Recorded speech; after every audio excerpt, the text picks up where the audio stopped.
Hello les amis, c'était le retour de la Diamond League en Silésie, en Pologne. Il y avait un plateau incroyable, il y a eu des performances très intéressantes. Il y avait Warholm, il y avait Noah Lyles, Kipyegon, Hodgkinson pour son grand retour. Avec Stéphane, on vous dit tout sur cette étape de la Diamond League. Installez-vous bien, vous êtes dans la chambre d'appel. On your marks. Set. On vous l'avait teasé l'année dernière, c'était le meilleur meeting de l'histoire, carrément de l'histoire de tous les meetings de la Diamond League. C'était à Chorzo, ça s'est passé hier et aujourd'hui, vendredi et samedi. C'était la 12e étape des 15 étapes de la Diamond League 2025. Ça s'est passé en Silésie, à Chorzo, en Pologne, au chaudron bleu de Silésie. Quasiment 45 000 spectateurs annoncés, ça a fait du bruit. C'était vraiment une super ambiance. On le sait, la piste était ultra rapide. On n'a pas été déçus, franchement, de ce meeting-là. À commencer par un 3000 mètres de folie avec une Kipyegon qui nous a fait quasiment le record du monde du 3000 mètres alors qu'on pensait que c'était imbattable. Là, je pense vraiment que c'est un chrono qui va être battu, ce 3000 mètres femmes détenu par Yang en 1993. Elle échoue à moins d'une seconde de ce record-là, Kipyegon. Franchement, on y a cru jusqu'au bout. Et Alex, tu vas nous dire le chrono de la deuxième parce que moi, c'est ce qui m'a le plus étonné presque. 8:07:04 pour Kipyegon, 8:34:53 pour la deuxième. De toute façon, c'est bien simple, hein, la course était montée pour Kipyegon, elle avait annoncé s'attaquer au record du monde. La lièvre principale de cette course, c'était ni plus ni moins que Jessica Hull, l'Australienne, qui est vice-championne olympique du 1500 mètres derrière Kipyegon. Elle l'a amené jusqu'aux 2000 mètres. Peut-être même qu'elle l'a un petit peu foutu dans le caca parce que elle lui a fait perdre une seconde qui lui a été fatale à la fin. Mais en tout cas, c'était une course incroyable.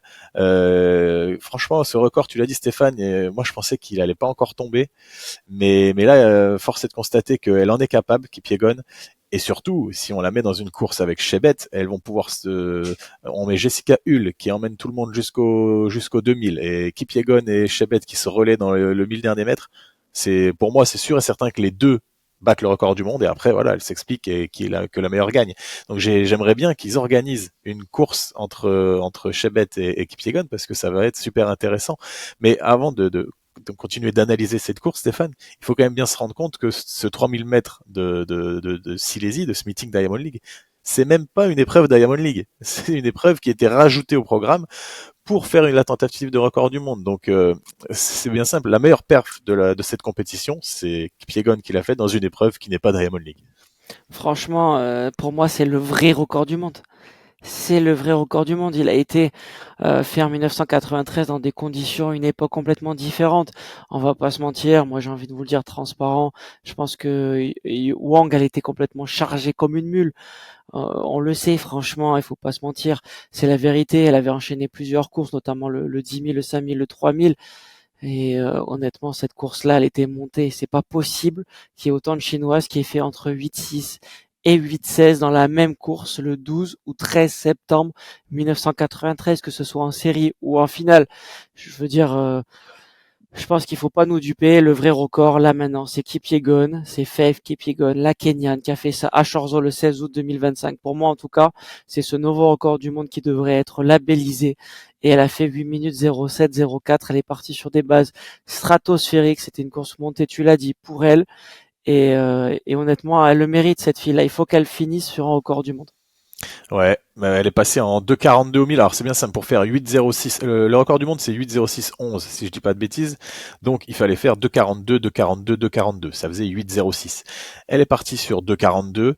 Le deuxième 1000 mètres derrière Jessica Hull, elle fait 2,43. Et le dernier 1000 mètres, elle refait 2,42. Donc elle a un tout petit peu pêché, mais attention, on parle de vraiment pas grand chose, un tout petit peu pêché dans le deuxième 1000 mètres. Elle a été capable de finir quand même assez fort. Elle fait 14 secondes 9 dans le dernier 100 mètres. C'est assez impressionnant, c'est assez rapide, sachant qu'avant elle faisait des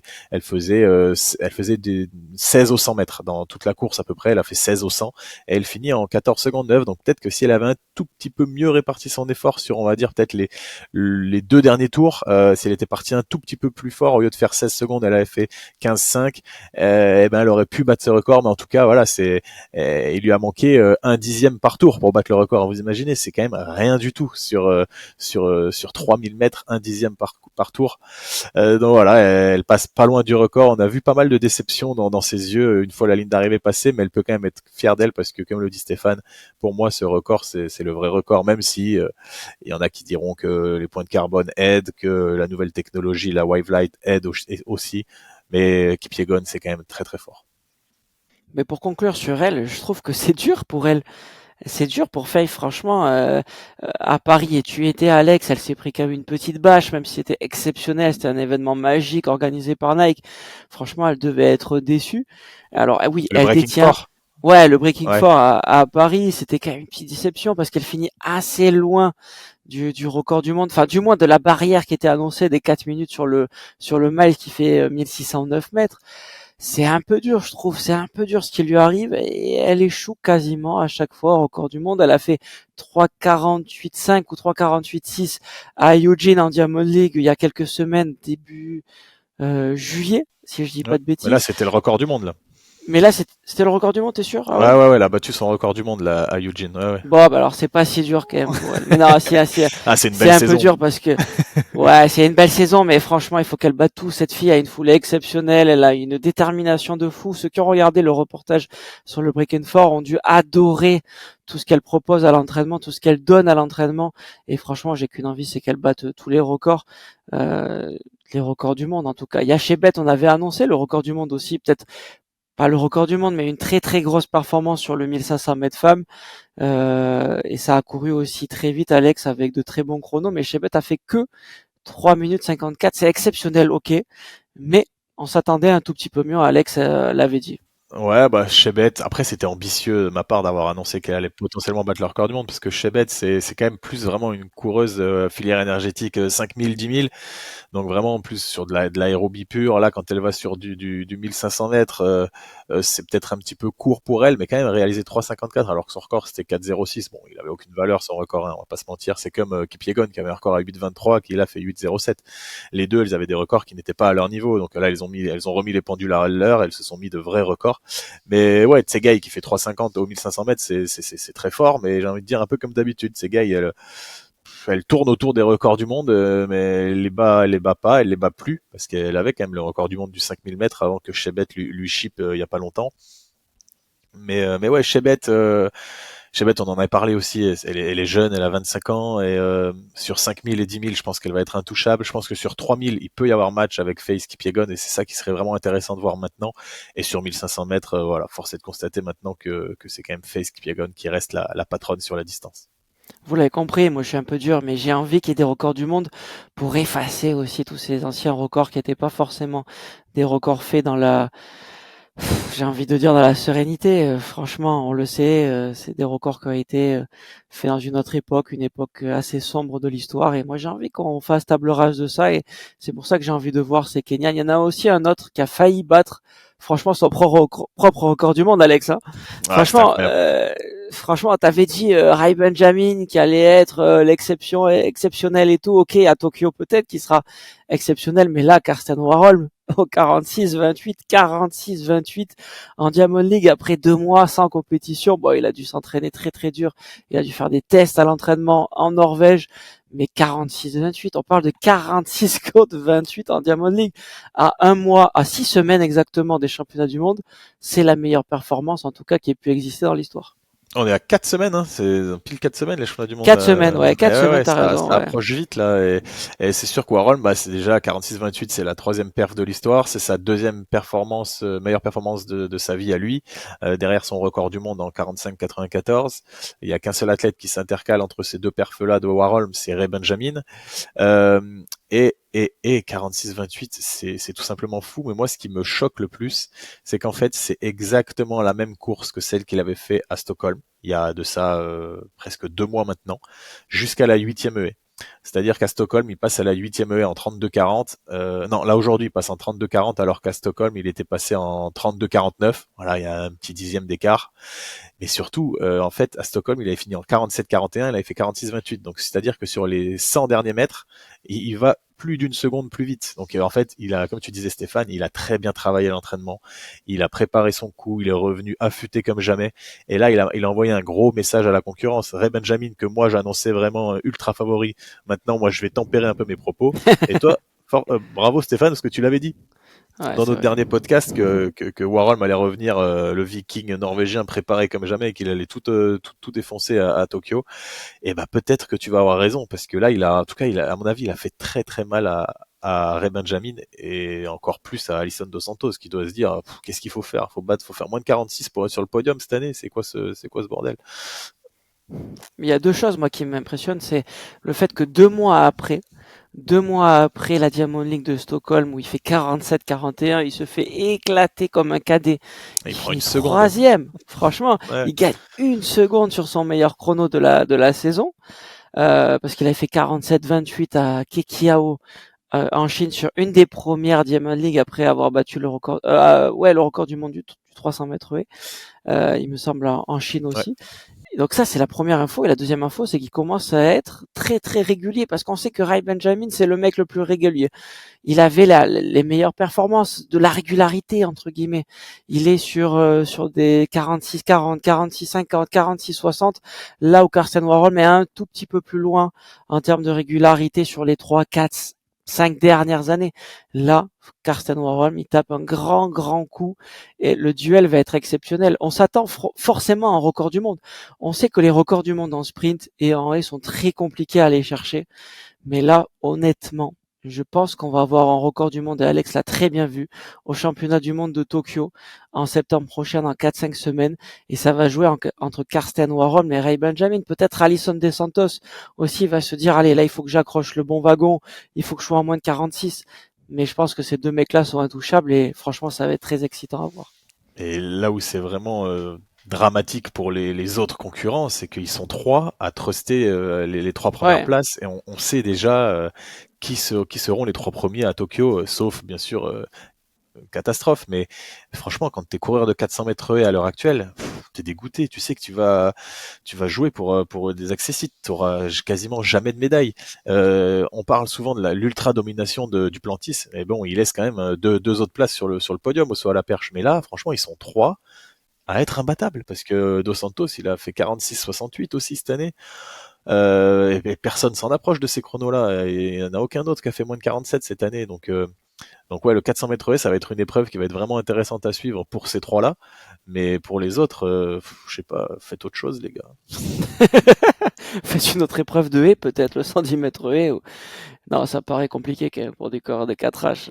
Mais par contre, c'est une des épreuves, on va se le dire, Alex, qui est la plus relevée de l'histoire. Bah oui. Franchement, c'est exceptionnel. Quand on prend les tables hongroises, on se rend compte que c'est fou ce qui est en train de se passer sur le 400 mètres haies. On parle de très grosses perfs, on parle de perfs qui sont exceptionnelles. Franchement, ces trois athlètes-là. Et il faut noter aussi Nathaniel, qui a fini deuxième de la course là en Diamond League à Chorzów en Pologne, enfin en Silésie, qui bat le record national, qui fait 47-31. C'est très fort, c'est très très fort. Lui C'est aussi bien, mais il se va prend une seconde. jouer Hein. la finale, mais il se prend 1 seconde par Karsten Warhol. Non, mais c'est fou. C'est fou. Karsten Warhol, mais est très très fort. Il y avait une autre course aussi qu'on attendait, Alex. C'était le 100 mètres. Et les pronostics, on en avait parlé de ce 100 mètres homme comme une des courses les plus relevées, voire la plus relevée de tous les meetings de l'histoire de l'athlétisme moderne. Allez, moi je te le dis, je suis un peu déçu par les performances, pas par la course en elle-même, mais par les performances. Je m'attendais à des chronos en moins de 9,80, ça n'a pas été le cas. Thompson qui gagne en 9,87, Noël qui gagne pas, alors que ça aurait été le scénario vraiment exceptionnel dont on rêvait. Je sais pas quoi dire, c'était Thompson contre les Américains, quoi. Ouais, un peu, comme tu dis, moi je suis un peu déçu de cette course en termes de chrono. Le vent, il a pas été si défavorable que ça. Hein. Il y a plus 0,3, c'est sûr qu'il a pas poussé dans le dos. Donc on peut imaginer qu'avec un vent de 1,5 ou 2, de 2,0, bon bah ok, là on aurait vu du 9,75, mais bon, on peut pas toujours compter sur le fait que le vent soit parfait pour les sprinters. 9,87, ça reste un bon chrono pour Thompson, qui a fait un super départ. Franchement, je suis allé voir la stat. Il fait 1 seconde 83 au 10 mètres, là où Lies fait 1 seconde 94. C'est-à-dire qu'en 10 mètres, il lui met 11 centièmes. C'est fou. C'est fou, c'est fou, c'est fou. Aux 50 mètres, il passe en 6,40, là où Lyles passe en 6,49. Donc Lyles, en 40 mètres, il a récupéré seulement 2 centièmes. Mais sur la fin de la course, Lyles revient vraiment fort, fort, fort. Et s'il y avait eu 10 mètres de plus, il aurait certainement gagné parce que au final, ils finissent avec seulement 3 centièmes d'écart. Et on voit un Kishane Thompson un peu en perte de vitesse, là où Lyles vraiment lui arrive à conserver le plus longtemps possible sa vitesse. Et quand même, c'est assez impressionnant les temps qu'il fait aux 10 mètres Lyles sur la fin de course. Il fait du 0,84, 0,85, 0,84, 0,85 dans les 40 derniers mètres. Là où Kishane Thompson est en 0,86, 0,86, 0,87, 0,88. Donc vraiment il le mange sur la deuxième partie de course. Et on sait que Lyles il a déjà couru 6,41 en salle. Donc le jour où Lyles va être au niveau de Kishane Thompson aux 60-70 mètres, il va l'exploser sur la fin. Lyles c'est le seul qui a fait son season best dans cette course. Ça veut bien dire que c'est le mec qui est en train de monter en puissance parce que tous les autres ils sont pas à leur meilleur niveau de la saison. Lyles lui il colle 1/10 à son season best. Franchement, on avait dit que si Lyles gagnait la course, et il allait mettre un sacré coup moral à ses concurrents. Mais même là, en finissant deuxième, je trouve qu'il leur fait super mal parce que, comme je viens de le dire, c'est le seul qui bat son season best de cette course. Les autres savent que Lyles va arriver vraiment en forme dans 4 semaines. Moi, là, aujourd'hui, je mets Noah Lyles favori pour les championnats du monde, même s'il a perdu contre Ok. Shane Thompson. Ouais, en vrai, je crois que je suis d'accord avec toi, Alex. Noah Lyles, il a marqué les esprits. C'est le seul à battre son record de la saison. On l'a dit, il passe de 10,00 à 9,90 alors qu'il y a plus 0,3 devant seulement. Ça vient pas du vent, quoi. Je veux dire, franchement, il a gagné un dixième. Il gagne un dixième par course. Il va se retrouver à 9,80 la prochaine course.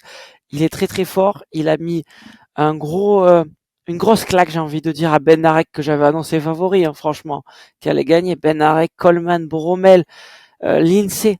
Ça, c'est ceux qui complètent un peu le classement. Il y a Thompson, Lyles, Ben Arek, Coleman, Bromel, Lindsay. Il bat tous les autres Américains, Lyles. Alors, ok, il se prend 3 centièmes par Thompson, qui fait un très gros départ, tu l'as dit. Il a l'air très fort, Thompson, cette saison-là. Il a l'air vraiment très fort. C'est sa 9e victoire consécutive sur 100 mètres. C'est costaud quand même. C'est costaud parce que lui, il sort en compétition. Il sort avec des mecs qui sont forts. Franchement, je le trouve impressionnant. Mais voilà, on s'attendait un tout petit peu mieux sur la course. J'ai pas été enjoué comme j'aurais pu l'être avant la course. Et moi, je trouve, là, en fait, moi, je trouve qu'on voit clairement que Noah Lyles, il est rentré dans le cerveau de Bednarek. Avec l'histoire qui s'est passée aux sélections US, il lui a mangé le cerveau et il l'a mis dans sa poche. Et là, je pense que j'espère me tromper parce que j'aime bien Bednarek, hein, mais je pense que c'est fini pour Bednarek cette année. En fait, ça se voyait même au départ. Bednarek, il pensait qu'à une chose, c'était fumer Lyles. Il pensait pas à faire sa course, il pensait à fumer Lyles. Je pense qu'il a plus que ça en tête. Il veut se venger d'avoir perdu le 200 mètres, de s'être fait un petit peu humilier euh, suite au petit contentieux qu'ils ont eu tous les deux. Et ça se voit. Franchement, Lyles, il a tellement gagné psychologiquement. Il a assommé Bednarek. Bednarek, il est presque à 2/10 de son season best. C'est pas normal. Il fait un départ pourri. Ça se voyait qu'en fait, qu'il avait trop de pression, trop d'envie de fumer Lyles et pas de faire sa course. De toute façon, l'athlète, hein, on le sait, hein, quand on veut fumer les autres, souvent, il faut se servir de l'adversité pour être bon soi-même. Mais juste se servir de l'adversité, ça sert à rien. Et là, Bednarek, il est tombé dans le piège. Alors espérons qu'il va apprendre de cette leçon et qu'il va être à son meilleur niveau à Tokyo. Mais Lyles, pour moi, il a pris un avantage considérable. Ouais, bon, on vous a pas parlé des chronos, mais Thompson, il gagne un 9,87. Lyles, 9,90. Donc c'est pas forcément des chronos qu'on aurait pu imaginer en vous annonçant la start list qui était la start list la plus importante de l'histoire, en tout cas la plus élevée de l'histoire. Moi, je suis franchement déçu, Alex. Mais de notre côté, le scénario que tu avais annoncé en teasing, en se disant Lyles, il va marquer les esprits, ben là, je le retrouve à 90%. J'ai hâte de voir la suite parce que je pense que ça va être exceptionnel. Est-ce qu'ils vont s'affronter à Zurich, à Bruxelles, je sais pas, à Lausanne, je sais pas.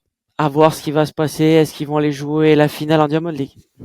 Ouais, on a hâte de voir les start lists les start lists définitives des prochaines Diamond League et la finale. Je pense qu'ils vont y aller. Il y a quand même un petit peu d'argent à gagner, il y a un petit peu de fame à gagner et ça va être intéressant à suivre. Et on va rester un petit peu dans le 100 mètres, Stéphane. Chez les filles, elle, Melissa Jefferson, elle souffre d'aucune concurrence.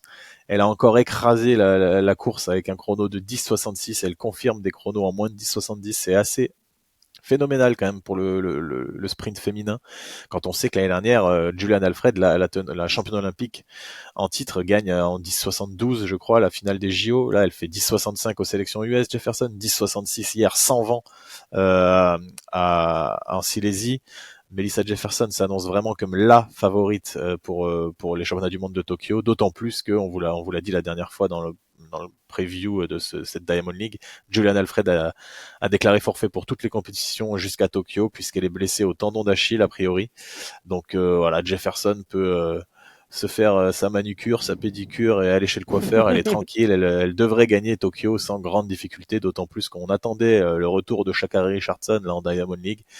Ah, elle finit un petit peu loin encore en 11,05. Donc c'est quand même son season best. Hein. Elle monte un peu en puissance, mais ça reste quand même très loin du niveau pour faire des médailles. D'autant plus qu'il y a les petites Jamaïcaines qui sont solides. Là, les sœurs jumelles Tia et Tina Clayton. Ouais, Jefferson sera intouchable à Tokyo. Ça semble inéluctable. Ouais, trop fort. Franchement, on n'a pas les mots. On parle vraiment d'une fille qui est en train de marquer l'histoire du sprint international chez les femmes. Franchement, honnêtement, c'est fou. On parle beaucoup des garçons, on parle très peu des femmes, mais c'est dingue. C'est dingue. C'est une très très grosse performance qu'elle nous a claqué encore. Enfin, je veux dire, elle avait fait 10,65 avec plus 0,4. Elle fait 10,66 avec plus 0,1. C'est presque mieux. Enfin, oui, c'est mieux. Mettons-lui du vent dans le dos, elle va faire un 10,50 quelque chose, hein, ça va être incroyable. Hein. Ouais, je pense qu'elle va faire 10,50. Le record du monde, c'est 10,49 Laurence Wilfried-Jeuner, 1988 à Indianapolis, dans des conditions là aussi un tout petit peu, j'ai envie de dire Douteuse. étonnantes, douteuses. Allez, on va dire douteuses. Là, honnêtement, Melissa Jefferson qui s'annonce vraiment la grande favorite. Tia Clayton 10,82, c'est très bien, mais ça reste assez loin de Melissa Jefferson. À noter Marie-Josée Talouk quand même, la j'ai pas envie de dire la master, je la respecte trop pour ça, mais qui a 37 ans, qui fait quand Elle est même master, hein. 10,87. Hein. Elle est master, c'est vrai. 37 ans, Ah, c'est fort. 10,87. Elle va aussi prendre une finale hein, au championnat du monde. À quand les Françaises, franchement, sur des Diamond League qui peuvent faire moins de 11, j'espère bientôt. Ouais, et la quatrième de cette course, c'est Tina Clayton, la sœur jumelle de Tia Clayton. Et Tina, souvenez-vous-en, hein, c'est cette jeune fille qui avait abandonné en finale des sélections jamaïcaines, donc elle n'est pas qualifiée pour l'instant pour Tokyo. Là, elle marque de précieux points au classement de la Diamond League. Elle risque de recourir 100 mètres, je pense que c'est à Bruxelles, le 100 mètres féminin. Donc elle risque de recourir là-bas pour essayer de continuer de marquer des points et de se qualifier pour la finale de la Diamond League à Zurich.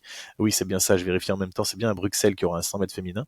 Donc si elle se qualifie pour la finale de la Diamond League à Zurich et qu'elle la gagne, on vous le rappelle, elle sera qualifiée pour Tokyo en qualité de gagnante de la Diamond League, car la tenante du titre, c'est Sha'Carri Richardson, et donc ça peut laisser 4 places pour les Jamaïcaines. C'est assez complexe, mais c'est quand même assez excitant comme situation pour certaines disciplines, comme le 100 mètres féminin, comme le 100 mètres féminin également, ou comme le 1500 mètres masculin, on va en parler un petit peu plus tard. Mais voilà, retenez bien ce nom, là, Tina Clayton, l'autre sœur Clayton, qui revient de blessure là et qui fait 10,91, donc c'est plutôt encourageant.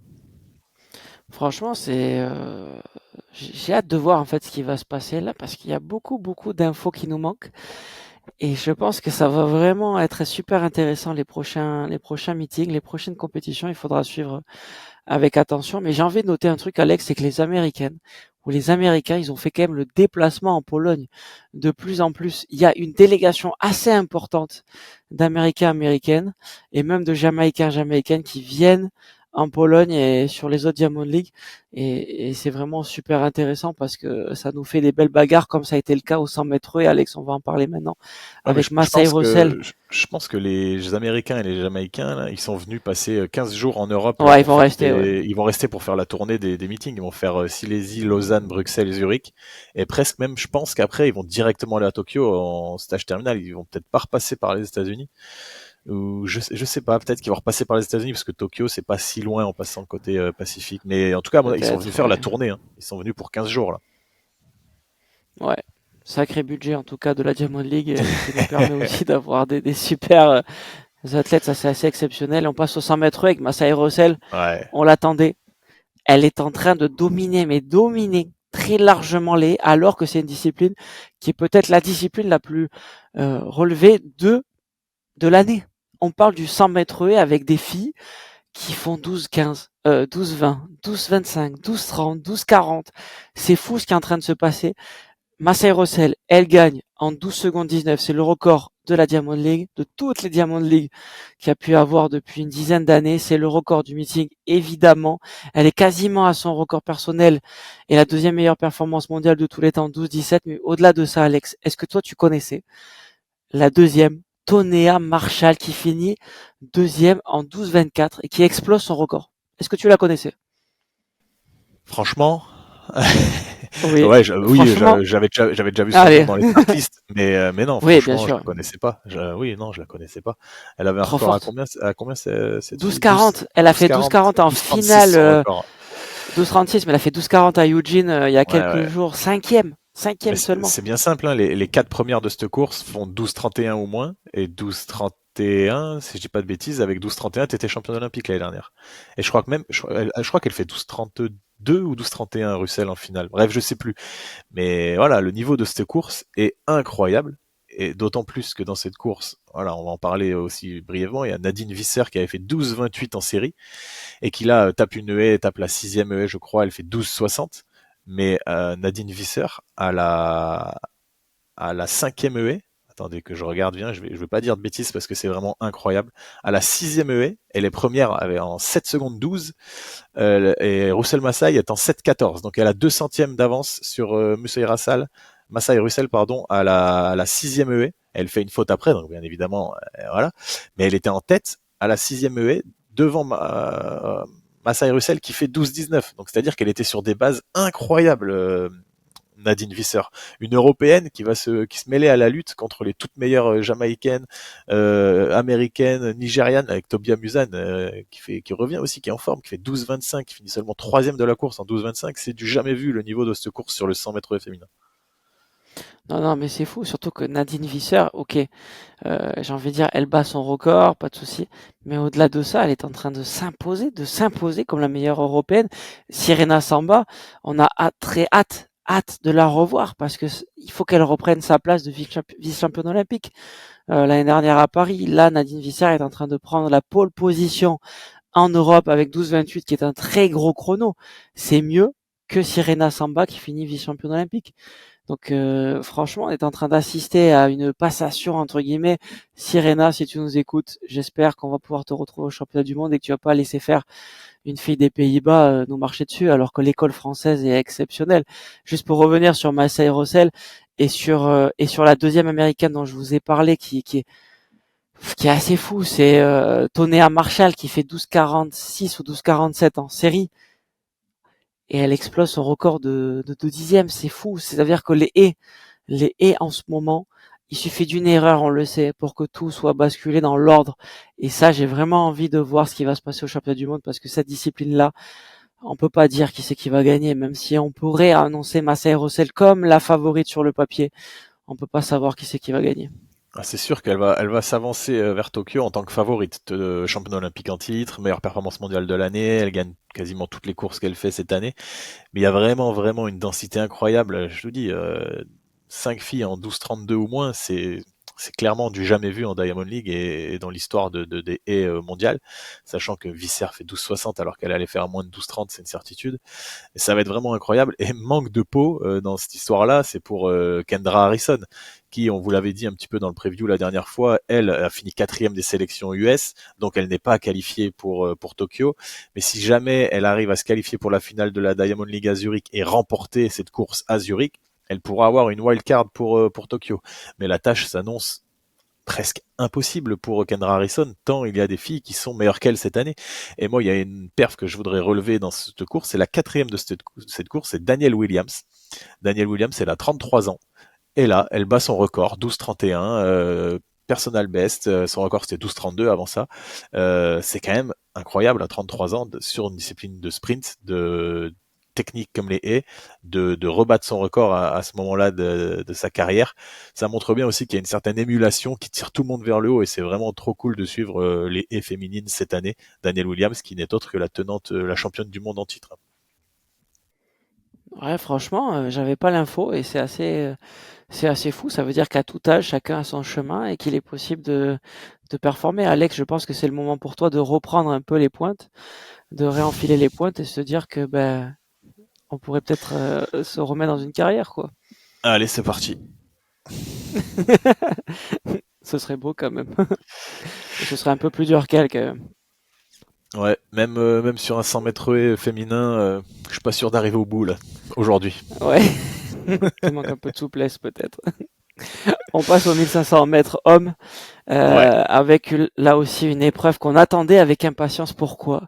Parce qu'Alex, si vous l'avez très bien expliqué, il y a la wildcard qui attend beaucoup d'athlètes, notamment les Américains et notamment Nuguse, Josh Howe et Hobbs Kessler, Kessler. qui étaient vraiment Kessler, qui étaient les athlètes qui allaient chercher cette qualification déjà pour la finale de la Diamond League et pour aller chercher une nouvelle carte pour Tokyo parce qu'ils sont pas qualifiés à Tokyo pour le 1500 mètres. On vous l'avait dit, ils ont pas fini les 3 premiers sur le 1500 mètres. Nugus, là, il gagne dans une course très tactique. On l'avait dit dans le teaser, ça allait pas être une course à record, ça allait pas être une course à moins de 3,30, on était plus sur du 3,30, 3,31, et encore là, ça a fait 3,33. Donc c'est un tout petit peu plus loin, c'est vraiment du niveau même accessible des Français. C'est une épreuve qui finit très fort en tout cas en Pologne et en Silésie. Mais Nugus, franchement, il les a tous battus et moi ça me fait plaisir parce que ce gars-là, il est attachant et on peut vraiment compter sur lui quand il faut. Il n'a pas été au rendez-vous, ok, pour les trials, mais je pense qu'il sera au rendez-vous à Tokyo. Il faut qu'il soit qualifié. Bah ouais, c'est sûr qu'ils vont tous. C'est ces 3 Américains qui ont raté leur sélection dans leurs épreuves de prédilection, Owen, Nugus et Hobbs Kessler. Et là, ils misent leur année sur la finale de la Diamond League. Donc, Howe, il va avoir 2 cartouches, le 800 mètres et le 1500 mètres. Mais Nugus, vous voyez, à l'heure actuelle, il était seulement 12e du classement de la Diamond League. Donc là, en ayant gagné cette étape, il va marquer des points. Lui, c'est sûr, il va être qualifié pour la finale. Il peut être tranquille. Mais Kessler et Josh Howe, eux, ils n'avaient pas de points encore au classement de la Diamond League. Donc là, il fallait qu'ils marquent des gros points. Et bon, ils ont marqué quelques points, mais ils n'ont pas marqué des gros points. Donc, est-ce qu'ils vont être qualifiés pour la finale de la Diamond League? Ils vont certainement, et c'est même sûr, euh, aller chercher des points sur la prochaine étape de la Diamond League. Il restera une course de 1500 mètres, mais est-ce que ça va être suffisant? Eh ben, je sais pas, parce que pour l'instant, je crois qu'ils sont 22e et 24e au classement de la Diamond League. Donc, pour l'instant, ils sont pas dans les, euh, dans les qualifiés pour Zurich. Donc, eux, attention, attention, la prochaine course de Diamond League, il va falloir qu'ils soient vraiment dans les 3 premiers pour marquer des gros points et pour se qualifier, parce que sinon, ciao Tokyo. Ciao Tokyo, tu l'as bien dit et j'espère vraiment que ce sera pas le cas parce que c'est des super athlètes et je pense que même s'ils sont à la limite de se qualifier à Tokyo, ils peuvent faire une dinguerie et être en finale voire mieux donc j'espère les retrouver. Une autre épreuve assez surprenante en termes de résultats. Honnêtement avec Alex, on s'y attendait pas. On va pas vous mentir, on essaye d'avoir un peu l'œil mais là pour le coup Kelly Kingston, elle nous a vraiment vraiment surpris. Quand on a préparé ce podcast, on s'est dit, mais là, on est obligé d'en parler parce qu'on parle d'une fille, Kelly Kingston, qui a pas couru de la saison, ni cet hiver, ni cet été, qui vient de faire sa rentrée en Diamond League, pas chez elle, mais en Pologne, en Silésie, alors qu'elle aurait pu le faire chez elle. Euh, ben non, elle fait une 54-74. C'est fou. C'est quasiment son record personnel. C'est une très, très, très grosse performance qu'elle vient de nous réaliser toute seule avec quasiment 2 secondes d'avance sur la deuxième et la troisième qui explosent le record personnel. Franchement, Alex, là, c'est une très grosse course. Je sais pas quoi Alors, dire tellement je suis surpris. en soi, une 54-74, c'est une grosse performance, une très grosse performance. Une 54-74 en rentrée, c'est incroyable. Je pense, alors, on n'a pas pu vérifier exactement toutes les rentrées de toutes les athlètes de tous les temps, mais je pense que c'est une des rentrées les plus rapides de l'histoire de l'athlétisme féminin sur 800 mètres. Elle est à moins de 2 dixièmes de son record personnel, qui est de 1,54,61. Franchement, c'est vraiment très très fort. Elle s'est préparée dans son coin minutieusement. Elle a géré ses pépins physiques. Elle a peut-être même géré son petit comment dire après les Jeux Olympiques. Vous savez, elle a été championne olympique à Paris. Peut-être qu'elle a eu un petit coup de blues après. Peut-être qu'elle a eu du mal à s'entraîner. Je sais pas. Et en tout cas, elle a très bien géré son après. Elle a pris le temps de revenir et, euh, et franchement, elle est revenue plus forte que jamais parce qu'une 54-74 en rentrée, ça veut dire qu'elle va faire mieux dans les 2, 3 prochaines courses qu'elle va faire, et qu'à Tokyo, en fait, elle s'annonce comme favorite. Elle met 2 secondes à la deuxième dans cette course, et c'est une course où il n'y avait pas que des peintres, hein. Il y a quand même 6 filles sous les 1,58. Ça a couru très vite, mais elle, 1,54, c'est fou, c'est fou. Et dans cette course, voilà, il y avait une Française, Clara Lieberman, hein, qui a été invitée de dernière minute. On n'en avait pas parlé dans le preview parce qu'elle n'était pas dans les start list au moment où on avait tourné notre preview. Mais Clara Lieberman, elle a saisi sa chance. Une 58,82, elle rebat encore son record personnel. Elle fait moins d'une 59 encore une fois, sachant qu'une 59,00 ce sont les minima World Athletics et qu'une 58,50 ce sont les minima français. Donc il lui manque encore un peu plus de 3 dixièmes pour vraiment remplir les critères de la Fédération française d'athlétisme. On espère qu'elle va encore trouver une course aussi bien menée que ça, parce que là c'est parfait ce genre de course pour les athlètes comme Clara. Elle a juste entre guillemets à suivre.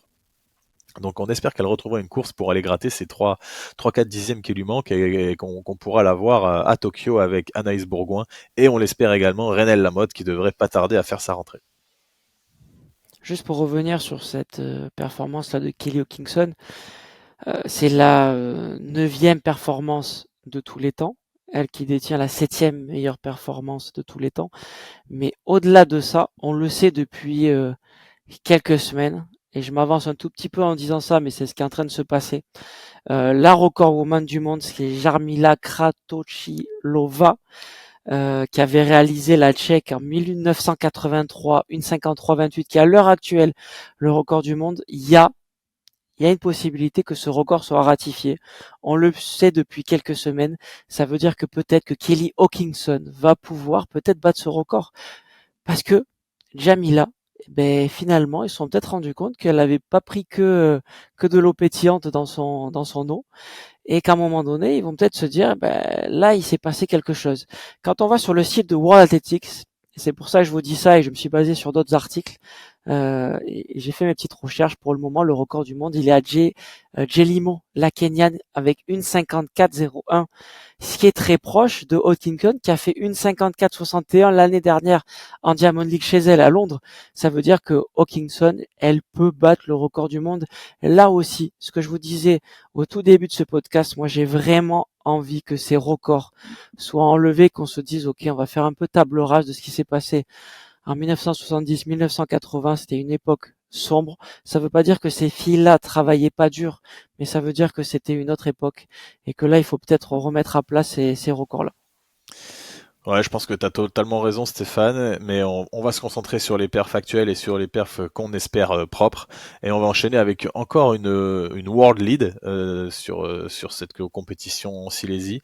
Femke Bol, on l'avait annoncé, 400 mètres haies féminin, on avait annoncé qu'elle allait faire la course en tête. Et ouais, c'est exactement ce qui s'est passé. Elle a remporté son 400 mètres haies en 51,92.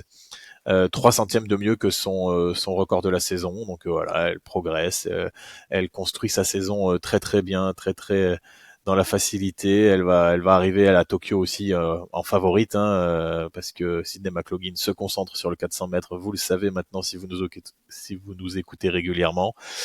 Donc Femke Bol, 51-91, pardon, j'avais dit 92, mais c'est 91, et elle met plus d'une seconde 5 à la deuxième de cette course. Voilà, ça devient une petite habitude pour Femke Bol d'ultra dominer les courses en Diamond League, sachant que malheureusement Sydney McLaughlin participe très rarement au Diamond League. Ouais, franchement, là, quoi dire de plus? Funkable, elle est intouchable, on le sait. C'est celle qui est la meilleure sur la Diamond League. C'est celle qui est la première, qui contrôle tous les débats. Elle sera forcément championne de la Diamond League. On le voit qu'elle commence à enchaîner. Elle est très bien préparée. Et son entraîneur Laurent Mugli, qui est l'entraîneur national des Pays-Bas, qui entraîne aussi Nadine Misser, qui entraîne Clever, qui entraîne aussi certains coureurs de 400 mètres, ça prépare très très bien. On vous parle très rarement des entraîneurs, mais on va essayer de plus en plus de le faire. Et Laurent Mugli, c'est un très bon entraîneur. Et non, j'ai rien à dire à part que ça, elle a vraiment le tapis rouge à Tokyo. On a C'est hâte de tout. voir ce qu'elle va pouvoir faire à Tokyo sur le 400 mètres haies dans une course où elle va pouvoir se lâcher complètement, là. Mais un peu déçu quand même, tu vois, de la canadienne, parce qu'on l'avait annoncé, hein, Sutherland Savannah, qui avait fait de très belles performances il y a quelques semaines. Elle a un peu mitigé sur le 400 mètres plat. Là, elle fait 57-13 sur le 400 mètres et très loin, très très loin de ce qu'elle pourrait produire et ce qu'elle a déjà produit. Un peu déçu parce que du coup, on se dit que Funkable, elle va être toute seule, quoi. Moi, je m'attendais à cette Canadienne. Elle a fait 52, 45, 46 il y a quelques semaines. C'est le record des Canada, c'est pas rien. Et pourtant, là, elle fait 55-13. Donc, Ouais, j'ai c'est rien une à dire. universitaire, Funkable, elle est Stéphane. intouchable. C'est une Allez, c'est vrai. universitaire, donc je pense qu'elle est cramée en ce moment. J'espère qu'elle est en train de remonter la pente pour être performante à Tokyo. On verra bien. En tout cas, c'est un 400 mètres haies qui ne devrait pas échapper à Femke Bol. On va finir ce podcast, les amis, en vous parlant de quelques perfs de certains Français qui étaient engagés dans cette Diamond League.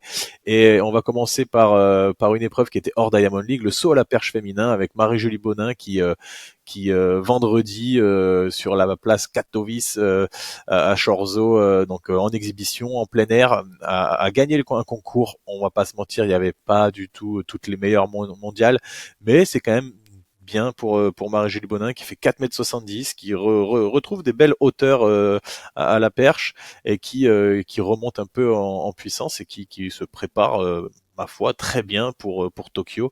Stéphane, c'était quand même sympa de voir Marie-Julie Bonin faire de beaux sauts, de très beaux sauts. Ouais, déjà, c'est la meilleure performance française de l'été. C'est la troisième meilleure performance de sa carrière. Je veux dire, franchement, après être championne du monde en titre, ce qui est pas facile, on le sait, elle a eu quelques passages un peu à blanc. Elle fait 4,70 m. Ok, c'est sur tumbling, pourquoi pas, mais honnêtement, je la trouve de mieux en mieux, je la trouve de plus en plus forte. J'ai trouvé qu'elle avait le déclic au championnat de France élite à Talence et je pense qu'elle va confirmer de plus en plus son statut de championne du monde en titre, qui est pas facile à assumer. Moi, je la vois bien être au moins finaliste à Tokyo, voire plus. Il faut qu'elle garde cette mentalité un peu de jouer et c'est ce qui va lui, à mon avis, c'est ce qui va lui servir. Et après, il y avait Hilary Kapcha aussi, Alex, qui, pour le coup, elle était dans un concours qui était d'un concours Diamond League, qui était labellisé Diamond League. Donc, elle s'est pris un tout petit peu d'argent pour le coup, Hilary, et ça fait plaisir aux Français que ce soit distribué. Aux Frenchies et pas forcément qu'aux Américains ou aux Jamaïcains, mais elle finit deuxième d'un super concours, 6,83 m. Et pourquoi je vous dis ça? C'est parce que pour moi, c'est un très bon concours. Vent négatif, -1,1, ce qui est un vent qui est assez important pour le saut en longueur. Elle finit deuxième d'un gros concours. Elle saute devant Yapicino, devant Miambo, qui sont quatrième des Jeux Olympiques. Yapicino, vice-championne olympique. Franchement, quoi dire de plus alors qu'elle est en train d'être super régulière, très régulière. Ouais, non, franchement, c'est une très belle performance, d'autant plus qu'elle a fait 6,83, elle a fait 6,82 dans le même concours. Elle finit deuxième, tu l'as dit, derrière l'américaine Jasmine Moore qui a fait 6,85 m, donc elle est vraiment à la bagarre. Devant des filles, tu l'as dit, Miombo, Yapicino, qui sont vraiment des clientes, des filles à plus de 7 mètres. Donc franchement, c'est de très très bon augure pour Pacha. Elle a fait un très gros dernier essai, malheureusement mordu et bien mordu, hein, on va pas s'emballer non plus, mais il était très loin, très intéressant. Va falloir vraiment qu'on surveille Ilaric Matcha, ça peut être la belle surprise de l'été, un peu dans le style de Marie-Julie Bonin cet hiver, du côté des championnats du monde en Chine. Euh, pour Marie-Julie Bonin, et c'était à Tokyo. On espère que ça sera la même musique pour Pacha. Les amis, est-ce que vous vous rendez compte qu'on vous a fait un débrief et on n'a toujours pas parlé de Armand Duplantis alors qu'il était dans ce concours. Donc on va en parler un petit peu, mais on va surtout parler de Renaud Lavillenie, le Français qui a fini quand même cinquième de ce concours avec 5,80 m. Il échoue encore une fois à 5,90 m. Ça va finir par passer, on en est certain, et on espère pour lui que ça passera au bon moment à Tokyo dans un concours, voilà, je viens de le dire, remporté par Armand Duplantis. Et c'est vrai on a trop tendance à banaliser Stéphane. Il gagne le concours, certes, que avec 6,10 m, mais c'est quand même 6,10 m, quoi, je veux dire. C'est une des toutes meilleures performances mondiales de l'histoire. Mais voilà, Duplantis 6,10 m, Caralis 6,00 m. Encore un très bon concours de perche, mais Duplantis qui a raté 3 fois 6,20 m. Il a même pas tenté 6,30 m. Il devait savoir que c'était pas son soir, les conditions étaient peut-être pas optimales pour lui, donc il a tenté de passer par 6,20 m, mais même là, il a échoué. Voilà, c'était un très beau concours de perche, mais franchement, en fait, pour rien vous cacher, les amis, là, je me rends compte qu'on n'avait pas encore parlé de Duplantis, alors que ça fait déjà 40 minutes, 45 minutes qu'on vous parle. C'est fou, on banalise trop les grosses performances de Armand Duplantis. Ouais, je pense qu'il était un peu fatigué. Il avait l'air en tout cas un peu fatigué sur son visage. C'est normal, émoustillé à mon avis de son record du monde il y a quelques jours à Budapest lundi. C'est normal, il est arrivé un peu moins vite, ça se voyait. Moi je l'ai senti, même si je suis pas spécialiste de la perche. Je me suis dit, bon là il avait l'air un peu fatigué. Pas un peu dépité, mais juste fatigué nerveusement. Moi, j'ai juste envie de revenir sur Caralis, qui est assez exceptionnel quand même sur sa saison, hein. Parce que là, il refait 6 mètres. On banalise maintenant le 6 mètres sur Caralis. On s'attend à ce qu'il fasse 6 mètres, mais 6 mètres, c'est exceptionnel. Ces derniers concours, c'est 6 mètres, 6 mètres 02, 6 mètres 08, 5,92, 5,92, 6 mètres, 5,92. Enfin, franchement, le gars est super régulier. Je le vois être forcément sur le podium. S'il fait pas podium, alors là, je pense qu'on n'y comprend rien à la perche, quoi. Et Renaud Lavillenie, tu l'as dit Alex, très régulier aussi le français, qui est aux alentours de 5,75, 5,80, 5,82. Là aussi, il est en train de s'imposer comme le meilleur français à l'heure actuelle, enfin, du moins de la saison, hein. C'est Ouais. celui qui a évidemment le meilleur record, mais il est aussi le plus régulier. Donc, il est toujours là, le français Renaud, alors que bah, il a 38 ans. Ah, ça va. Je suis persuadé que ça va passer 5,90 m, et en plus, connaissant un petit peu Renault et sa mentalité, je suis sûr que ça va passer le jour J à Tokyo, et franchement, il va nous faire rêver. Ça va être quelque chose d'incroyable. Les amis, on a fait un gros débrief sur ce gros meeting de Diamond League. Il y avait vraiment beaucoup de choses à dire. On va se retrouver très rapidement maintenant. Ça va enchaîner les Diamond League. Et là, il va y avoir euh, très vite le 19 et 20 août. Donc là, dans quelques jours déjà, il va y avoir la Diamond League de Lausanne. Le 19, il y aura un concours de perche qui, à mon avis, s'annonce très sympa côté masculin, avec, je pense là, un Mondo Duplantis qui sera revanchard un petit peu de cette contre-perf qu'il a faite aujourd'hui, entre guillemets, et surtout de très grosses épreuves encore à Lausanne, avec un 100 mètres masculin. On espère qu'il y aura encore de la belle concurrence. Il va y avoir un meeting de fou à Lausanne. De toute façon, là, on est dans la toute fin d'année sur les meetings Diamond League. Les tout meilleurs athlètes sont présents, sont en forme, préparent Tokyo. Donc les amis, on se dit à très vite pour parler de Lausanne et des Diamond League qui arrivent.